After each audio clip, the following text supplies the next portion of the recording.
She's a funny old broad. She keeps you guessing. Well, hello everyone. My name is Angela, middle initial K, last name Durden, and this is The Constrained View. Well, today we have as a guest a really good friend of mine, someone I've known for some years now, and of whom we've collaborated on some projects, music projects. And I featured him in as a character in one of my cozy novels about the ad man. And that's a whole nother subject. I'll explain that another time. But I'd like you to meet today Misha Stefanuk. And let me put his website. Uh, there it is, add to stage. There we go. Uh, you can see him at the piano. You can see him with the organ here, and you can see how that's oh, looky here, look at that smile. Isn't that pretty? I know he's laughing right now. Y'all can't hear him. This is another live performance that he does. He does really enjoy his live performance. He can on the fly just add things and change things up. He knows what he's talking about. Well, y'all, I suggest you go to stefanuk.com where you can read all about him. You see it says about, isn't he cool looking? And then we've got the awards that he's done, many, many years worth of awards, performances, publications. This is an original piece of artwork. Misha, if you can hear me, remind me to ask you who did that artwork. He's been doing some great art of you and so forth. So I'm going to close out this tab. And what I'd like to do now is bring Misha to the stage. Hello, Misha. Ta-da! Oh gosh, it is such a good thing to be able to talk with you. Life has been kind of crazy, starting with COVID especially. That threw a bunch of spanners in the works, as they say in England. So tell us, is music in your blood? I'm not a doctor. I wouldn't really know that. Both my parents are musical, but not professional musicians. Yeah. Aren't they scientists or something? I don't know. Yeah, they both are. My dad was for a while like the second or third person in the European Association for Artificial Intelligence, and my mom did. Uh, I think her actual job was translating technical documents from English to Russian about the mining equipment. Wow. Wow. And both of them love music, and my mom, until recently, used to go to concerts 3, 4 times a week. Oh my gosh. Oh my gosh. I would only, Why is she not going anymore as much? Is it because sickness or health? I mean, she's of that age when things become quite challenging in terms of moving around. Oh, yeah. Yeah. Yeah. Wow. Well, uh, I met you. I think the first time you ever played piano on the stage with me was at a Joe Gransden Jazz Jam over there at oh gosh, what was that place over in Midtown? Thankfully. Um, Vinkman's, yeah. And I think they've closed now or changed what they do, but the Jazz Jam was cooking. It was hot. I mean, everybody was showing up and playing. And it was a lot of fun. I have some video. Oh, I wish I had a thought to look it up. I have some video. Everybody, y'all would think this is awesome. So I was always taking video or pictures and that sort of thing. And so here is Misha up on the stage, and I'm behind him looking long ways at the stage. And everybody's looking out at the audience except for Misha. He's looking at the singers and the musicians and all of this stuff. And the stage was pretty high. And when I looked at his legs, they were going a mile a minute. And so I got a video and I entitled it Jazz Legs. Unless I told you, you wouldn't know whose legs they were, unless you already knew Misha, and then you would know they were his legs. But I took that and I have watched it several times since and just laugh and laugh because it, to me, it symbolizes your entire being. You are just go, go, go, and enthusiastic about it too. Which reminds me, I want to know okay, so we had a lot of stuff planned for music stuff during that time. 2020, we had just done a concert at a little place for me to be the singer and you and some others on the stage. And that was in February of 2020. And March of 2020, things started shutting down. Everybody was canceling because of the COVID. The COVID. And we tried to stick it out as long as possible, but there were no more live things going on. Everybody was scared to death. But you and me, we started doing some home concerts, and we did them in a kind of a you and me and Joel on bass. We did them where y'all would record your parts. You'd send me the video, and I would put the vocals on and film myself singing, and then put it together, and we'd put that video out. And then as things settled down, we were able to do a couple of more things, and then my life fell apart. Long story, doesn't matter right now. But my question that I want to talk to you about, Misha, is during this COVID thing, you started a project of some sort of classical music. Who was it? Johann Sebastian Bach? Who was it that you did played everything that they wrote and recorded it? Who was that? So the live music at home started literally on the first day when I was teaching in Marietta and planning to go to Venkman's actually and play with Joe Grandson that night. And I was told to go home. And I texted Joe, I was like, are we on? And he goes like, no, we're canceled.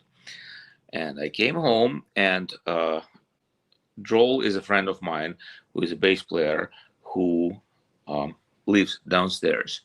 So we were in the same house. So that was the easy combination of people to get together. Yeah. So he came upstairs and I asked him if he can hold the camera. And I was like planning to play for about an hour, and I realized that about 30 minutes is about the right format. And that was the first episode of the live music at home. And I just played things that I felt like playing. And by no means I was planning to do it for a very long time. And that show went daily for about 1,200 episodes. And wow. As it wait, 1,200 episodes. That's awesome. I've just got to say. Do you know of anybody else that did that sort of thing for that long? If I was getting married, you would ask me if I know anybody else who got married. You're welcome. So as I was so as that evolved in terms of format, I tend to play some classical music and I tend to play some jazz music. And the good format ended up being I play one piece of classical music and a couple, 2, 3 more standards, mostly jazz standards, but things as well. And that actually gave me the reason to record quite a few things that I wanted to do for a long time. And being busy is mostly, live music, and I was teaching a lot more back then. It just never comes the chance to have record something that major. So one of the projects, the one that you are mentioning, is the Well-Tempered Clavier, which is the composition by Johann Sebastian Bach, written over 10-15 year period actually. and that consists of 96 pieces of music that is quite unplayable sometimes. Um, I also went through the entire catalog of Scarlatti sonatas, talking about the large numbers.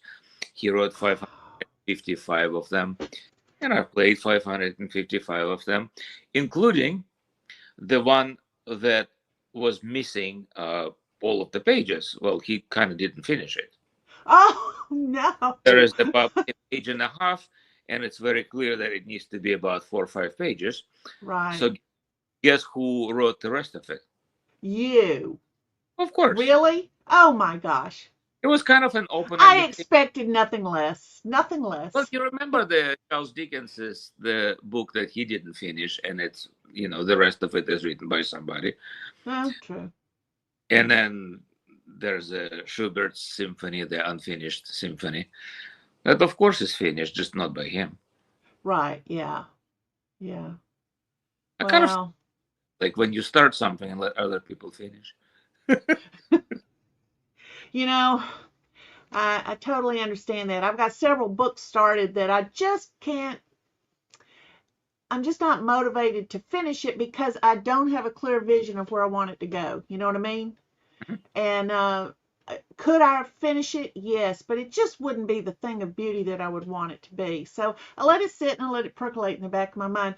I'm glad to see that world-class musicians and composers also let things sit until they can figure it out, or they die, one or the other. But that's pretty good. So I wanted to tell people I'm bringing up a little bit of history here. Let's see here. I'm going to add this to the stage. Do you remember that, Misha? Absolutely. Okay.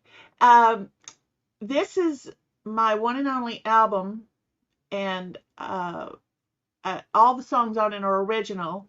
And I'm going to add this to the stage now. And there's the back. You see Misha right there with his tattoos. That's awesome. I said, yes, I want those tattoos on my album cover. That was a lot of fun. Mostly, let's see, Love Is, Love Can is something that you and I came up with on the fly. We were doing Jonesing for You, which is the last one, and as you and I often do, we get to talking about life and love and relationships and kids and politics, you name it. We've talked about everything. And we never start out to talk about that stuff. We're starting to out talking about something else. And next thing you know, there's this little thing, and I'll go, yeah, but Misha, or you'll say, yeah, but Angela. And next thing you know, off we go. So there we were singing, you were playing the piano, and I was singing the lyrics to Jonesin' for You, a song I wrote that ended the album of Caviar for One. And so it took several takes to get out everything right. The technology, the sound, the everything.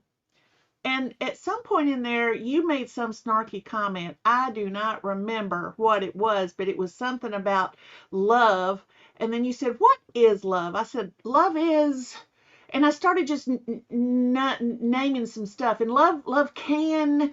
And you said, "Oh, we've got to do that to just some free form music that you would do." And that ended up being the opening track of the album. Here's what love is. Here's what love can do. Uh, I really I enjoy that kind of collaborative process that isn't forced. Does that make sense? Mm-hmm. Because we don't go when you and I get together. We don't have a set goal in mind per se. We let the moment move us into this creative thing that is what neither one of us could have come up with Yeah. alone. It's a wonderful thing to be able to do that. I miss doing it. I really do. But life doing what it does, and that's another sad tale, everyone. But It's but not hell.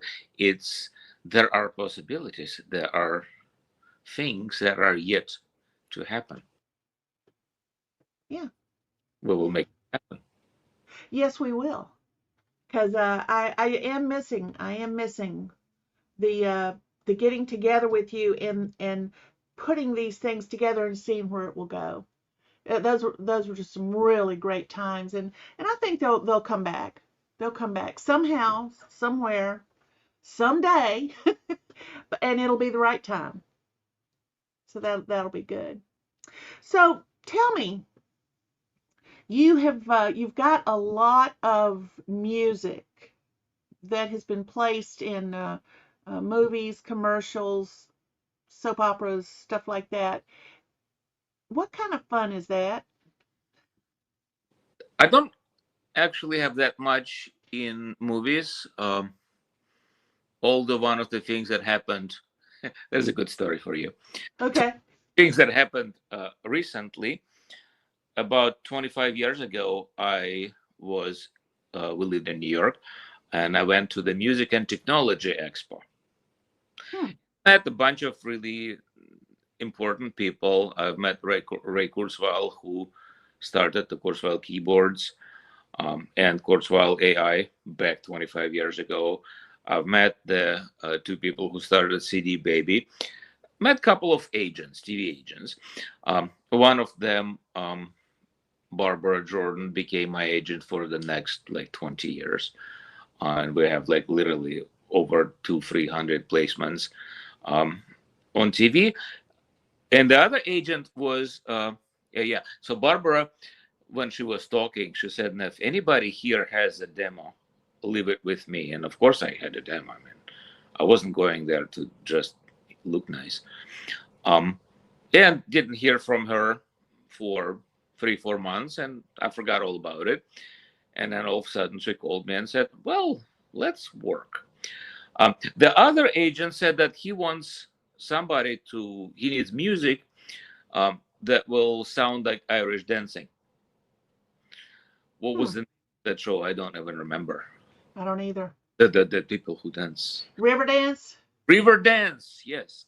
And Yes. I was at his apartment next morning at 9 o'clock with the CD in my hand, um, right by Russian tea room in the Steinway, the most important in the world Steinway store, and gave him that recording. And he said, "Thank you very much." And that was the end of that conversation.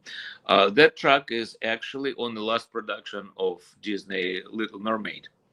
Oh my, wow. I have no idea what it sounds like, and I've yet to go and actually see that uh, Right. production, but it's there. How about that? That's an interesting story. I have a lot of placements on TV of all sorts, a lot of day soaps. One Life to Live, All My Children, General Hospital. I don't even.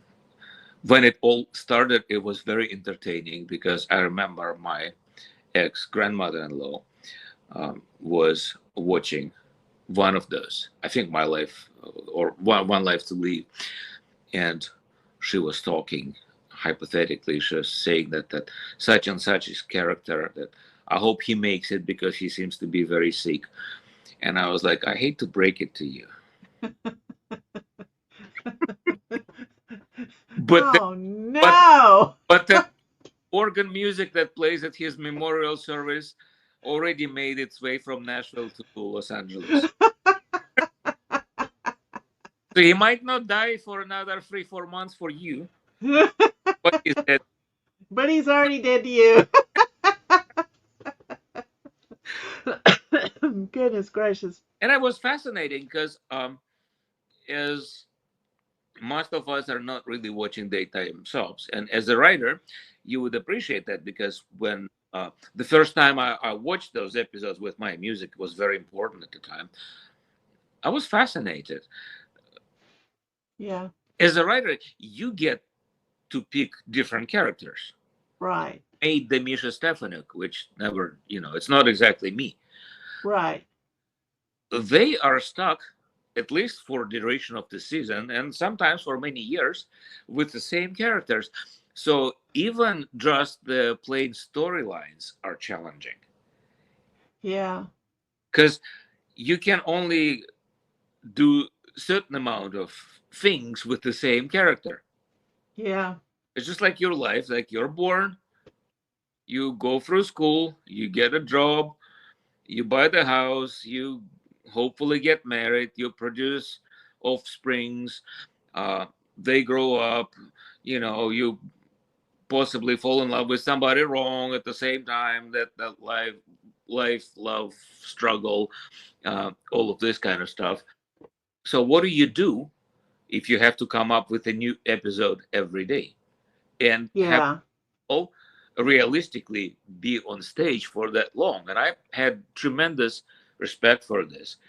Same when I was actually on screen in one episode in Constantine, which is like quite more recent TV show, and I've spent about probably 18 hours with those people in tents and in this church that was extreme, Mm-hmm. and with plastic on the windows and electric lights beaming the light inside, so the light will stay consistent during the entire day of shooting. And I remember like we all got 20 minutes of lunch break, and the director of that series did not leave the building. They just brought him a sandwich, and as he was eating the sandwich, he was still working. And Wow. there were snakes, and there was like organ and all of the characters and all the people. Oh man. And I understand that they work for set period of time, however long it takes to film the entire season. But they work Yeah. stopping. It's like constant shooting something, doing four versions of this, five versions of this. At one point, uh, the entire room, and it's a small church, but I'm assuming there's about 100 people in the room. Wow. Tech people, snakes, the lights in all of this. And one of the takes was actually me recording the audio that will go in the background of that scene. Wow. At one point, everybody is quiet. And I'm the only one, so I'm playing this little like church organ as church organs go. Yeah. But it's supposed to be that kind of sound. Right. Dead silent. Nobody moved. And then they all erupted like, yay. A take that was recorded for the audio. So that Right. not like I would not be, you know, Yeah. the, Yeah. the visual is totally different. Right. Yeah. Yeah. And just seeing the different versions of the same scene was like, okay, so now we're gonna do this, and now we're gonna do that, and now we're gonna do that, and they play the same scene, same exact scene, uh, trying to be very nice to snakes. And the snake had the green tape on the end of his tail because it in the show it's a rattlesnake. Oh. In reality, of course, it's not Yeah. because So no, the green tape over put they put yeah, yeah, yeah, so CGI, yeah, yeah, put yeah. the rattle on. Oh wow. Wow. And also, like when you see those people, I've never watched that show before, so I've met them as normal people walking around, very. I'm gonna use that word, very demure. And next time I saw them was on screen, and they're like fascinatingly, beautifully good-looking people all of a sudden, Wow. very like Well, glamorous and all of this. But when you're around them, they're not. yeah. Just everyday folk struggling, working for the man. Oh goodness. How are your kids doing? I know you got two, a girl and a boy. They're They're doing get How old are they now? they're doing marvelous. They're getting there. They're in their like 16 and 13 this year. Uh, Wow. and my daughter, who is 13, still says that she seems to like me, which is you know, it might be a small step, but it's a huge leap for me. Yeah, she'll go through a stage where she hates you. No telling when that'll be. They all go through stages where they just can't stand their parents, but they're all different, every single one of them. So, I don't think I ever went through this with my parents.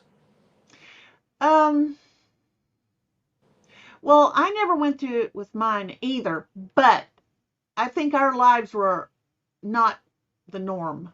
We had two different kind of lives and two different kinds of personalities. But I can tell you, my daughter hated me, and the funny story, she hated me. She hated me. She went through about 4 years where she hated my guts overtly, and she was not shy about it.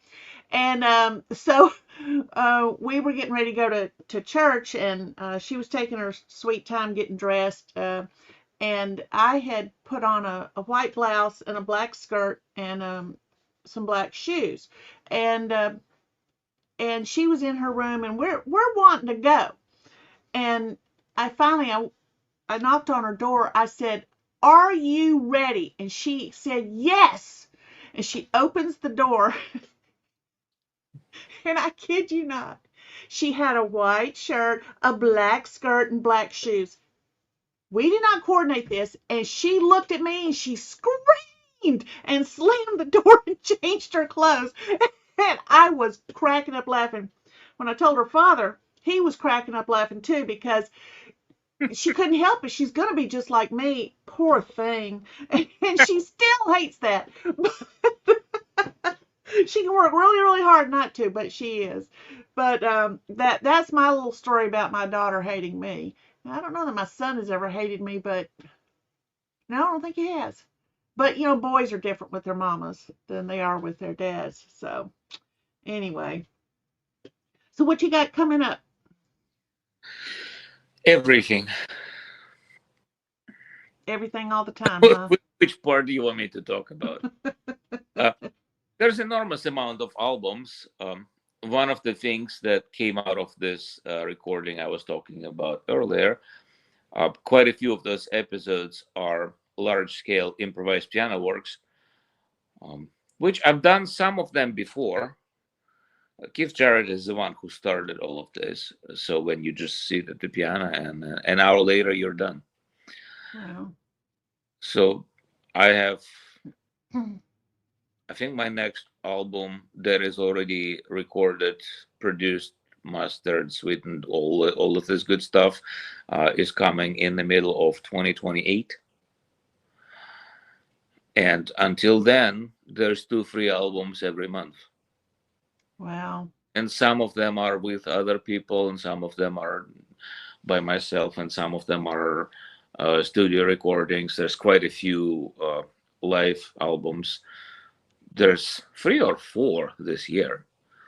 There's few albums from the Velvet Note. There's few albums from Pickles, which is a marvelous jazz club in Alabama. So that kind of thing. Mm-hmm. Recording wise, I don't actually quite do anything with TV right now, but there's so much stuff in the libraries of all sorts. Yeah. Yeah, If there's a lot of music you can just go pay a small fee and get it I to license it. know what it is and where it is, like that Right. placement. The reason I find out about this is because my BMI statement came in. Is that Little Mermaid? I don't remember that. Well, it's good to have somebody working on your behalf. Yeah, definitely. Um, I have a lot of books about music on how to do things in music. None of them are actually fiction. All of them are either almost like direct just music, or on how to play jazz on a piano, how to find chords, scales, or whatnot.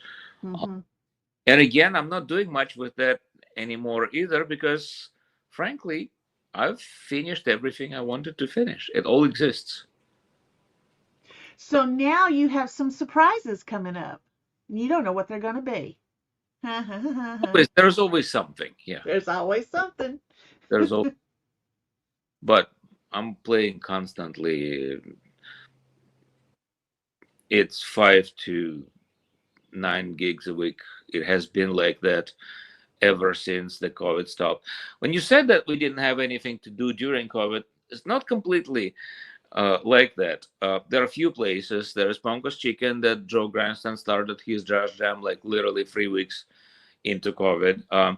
There was a brewery that me and Bill Van Dyke ran the jam session here. Was it up the one up in Marietta? Yeah, Glover. Yeah. And we had a jam session going on. I can't remember if it was every week or if it was every other week. But those are few times when you can actually physically go out and play. Yeah, yeah.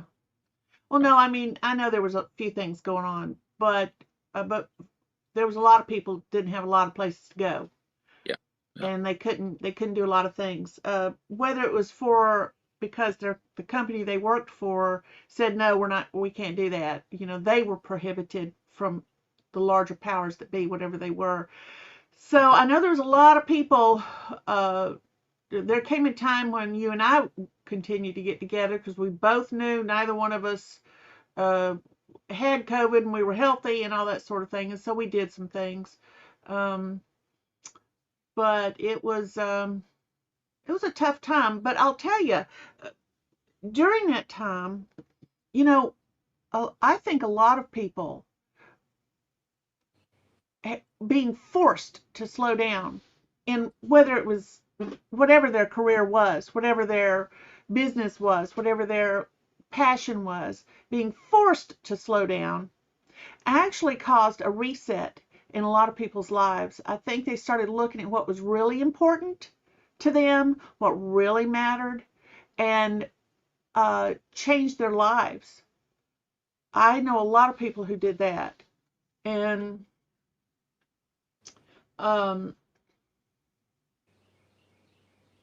I feel like I did it too in a certain way. I had a lot of time to really do some self-reflection on not just what I was doing, Misha, but why I was doing and what kind of emotional drama was I putting myself through for no good reason. So I calmed down a lot. I mean, I did. And I think a lot of people did that, you know? What's really important? And they had time to think about it. Yeah. I wonder, like, honestly, obviously, there's changes in my life after that. For one thing, my teaching is way down from what it was before. Mm-hmm. And there is a lot of playing. There's a bunch of projects that happened, came and went. After that, I worked with, I don't know how many hundreds of people. Mm-hmm. I work with a lot of singers. And it's a collaboration effort. It's both figuring out how the songs go, co-writing songs, putting the bands together. Sometimes they work, sometimes they don't.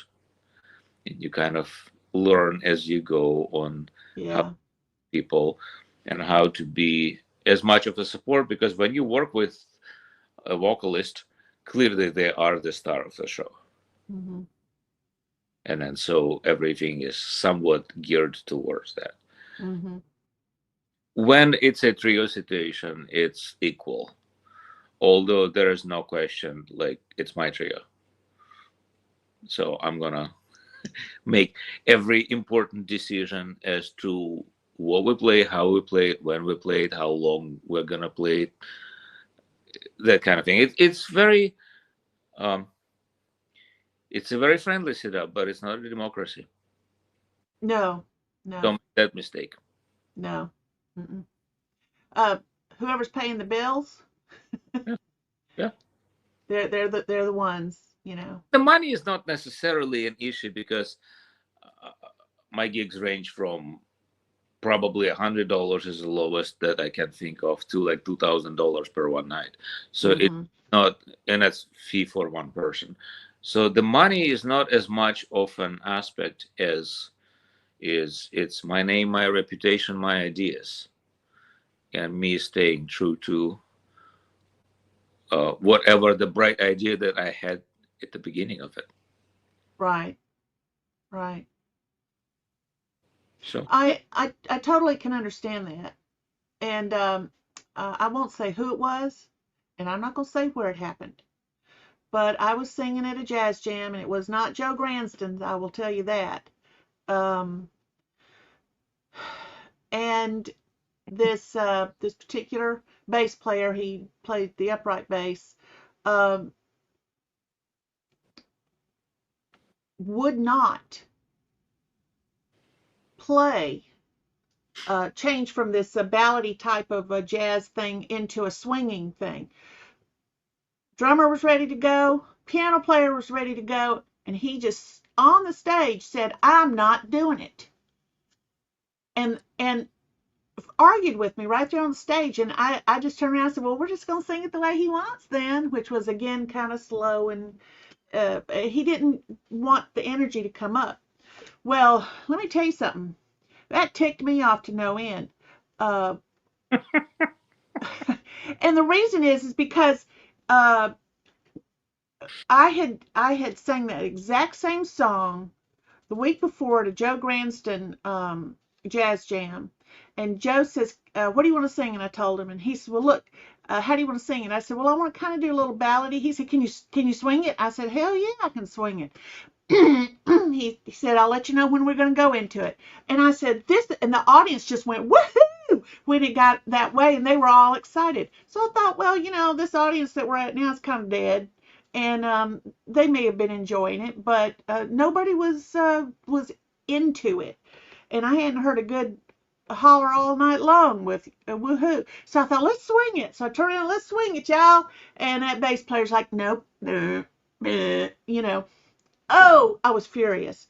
To this day, he knows he screwed up, and he tried to make nice with me one time, but I could tell he didn't mean it. So, oh, the drama, the drama of the jazz musician. But the thing is that you're right. I got some really good advice from Ed Harris. You know Ed Harris, right? Because one night I was up singing, and this was early when I was learning how the bands work. Because, you know, how a band interacts playing live, especially in a jazz situation, is completely different from anything that I understood. I thought you had the song, everybody knew the same version, and that's what you did. Boy, was I wrong. So Ed, he very early, he saw me flailing around on the stage trying to figure it out. And afterwards, he came up to me after I got off the stage, and he said, "I'm going to give you some advice." I said, "Oh, yeah? What advice is that?" He said, "When you're the singer on the stage, you lead the band. You tell them what to do." And I said, "But how?" I was afraid to screw up somebody's, whatever. He said, "Let me show you." So he told me how he did. And he said, "I'm going to get up and sing in a few minutes. I want you to watch what I do." He was so helpful. He was so helpful. And I stood in the back of that room and I watched everything he did. And I could tell everybody knew he was boss. And from that point forward, I was boss when I was up there, yeah. because that's how it needs to be. So oh, Ed was just so wonderful. Ed Harris. He's a guy I need to do a podcast for also. Him and his wife, Chris. Oh my gosh, they would be an absolute hoot. Can you imagine them? Oh, I wow. imagine I played for Ed on Monday. Say what? I played for Ed on Monday. Really? Yeah. Wow. You know that Ed had Ed Harris agency for many, many years, and Yeah. a Yeah. lot of Nancy Getty is one of their artists, and they have a large group of all sorts of instrumentalists that he works with and all this. Uh-huh. But why is there supposed to be a boss, and why is that not complete democracy? It's a very respectful, and like, I'm totally gonna listen to whatever you have to say in the framework that works. The same reason that when you're in the car with three other people, one of you is driving. True, true. But you know what? If somebody screams at you and says, "Watch out for the truck," and Yeah, you ignore them, you're gonna slam into the back and kill everybody. yeah. If out of the four people in the car, everyone had the steering wheel for their own will, Yeah, it would be a big fat mess. that would not be good. No, it would. But talking about that, so I was at Red Light Cafe one night, and oh my God, what is his name? I know him. He plays piano. Kevin, Uh, huh? Kevin, No, Taron. Tyrone. Tyrone. Um, I'm bad with names sometimes if I don't see somebody for a long time. I saw. But Tyrone, I had this song, I forget now what it was, but it only had four notes, and I said, y'all just keep repeating it in this thing. And Tyrone goes, hmm. He's on piano. I forget who was on bass and who was on drums, and then the guitar players came up. Anyway, we turned this into like a 15, 20-minute long Yeah. thing. Everybody took that pattern that I had. I sang a bit of it. Tyrone started punching buttons on this piano of his, and he's mimicking my voice with something on there, and coming up with. I was going insane. It was 15 or 20 minutes. I think it was 20 minutes. And we had all kinds of other people jumping up with that same pattern that worked great, just four notes repeated over and over and over. And to me, I would have no idea that that could have been done. But even though I'm the singer and I'm the boss and I wrote the song, when I heard what Tyrone was doing, I went, "Oh, we need to let him have his head at some point." And he turned it into this that then all these other musicians started catching on to what was going on, and then I was popping in and out with these weird vocal things that was totally fitting in because I started getting it. And that's when it became this collaboration on the stage that was I had never experienced anything like it, especially that long. I mean, wow, it was awesome. And Kevin Bale did the same thing with him uh, one night. Uh, it just turned into this thing. And so, to your point about the drivers in the car, you can't all have the wheel, but you can share the wheel occasionally. Oh, You absolutely. know, yeah. And to me, that is what I enjoy about music. If I had to get up on a stage and do it exactly the same way every single time, I'd go stark raving mad. And that's what I like about you, Misha, is because there's been times that you're playing and I'm singing, and you know what's coming. You know what's coming because we've practiced this before, and you take this moment when I'm not singing and you throw in this thing that you've never thrown in before, and I go, oh, I like that. That sounds familiar. Yes. But it gives me an idea. And that's what I like about the collaborative process, and that's what I love about you. You do that awesomely, and you want people to look good. You want them to sound good, Yeah. Yeah. and that's always a good thing. Well, do you realize we've been talking 45 minutes, which I will have to say is short for us. Yeah. I don't think I've ever talked for less than 45 minutes. Yeah, I don't think we've ever talked less than 45 minutes. And I know there's been times it's an hour and a half, 2 hours, and we're just going, going, going. So it's good to be able to interview you. And what I'm going to do is end the interview now. And I'm going to take you off the stage for just a minute, and then we will be back with you momentarily, okay? Sure. Everybody say goodbye, Misha. Say goodbye, Misha. Well, everybody, that was my really good friend, Misha Stefanuk. And I will put links to the album that he did with me, The Caviar for One. There's a story behind that. I might have to do a short podcast on that. He has been awesome, awesome guest. And after I stop recording this, you know what we're going to do? We are going to talk some more. Well, bye, y'all. She treats you right.